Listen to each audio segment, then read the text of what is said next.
सारंगढ़ के main road में स्थित नटवर अग्रवाल के हार्डवेयर दुकान में बुधवार शाम 8 बजे भीषण आग लग गई। आग इतनी भीषण थी कि आसपास के मकानों को भी चपेट में लेने की आशंका बढ़ गई थी।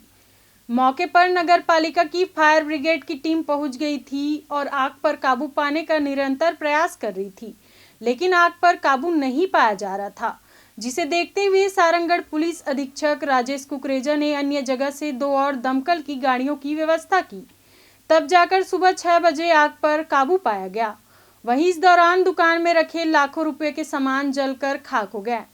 वहीं दुकान संचालक नटवर अग्रवाल आग को बुझाने का प्रयास करते हुए आग से झुलस गए, जिसे उपचार के लिए अस्पताल में भर्ती कराया गया। आग लगने का कारण अभी तक नहीं पता चल पाया है, लेकिन शंका जताया जा रहा है कि ये आग शॉर्ट सर्किट की वजह से लगी है।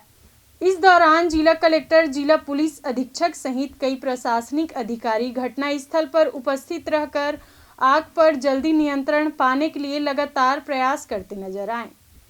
सारंगढ़ से राहुल भारती की रिपोर्ट, SN 24।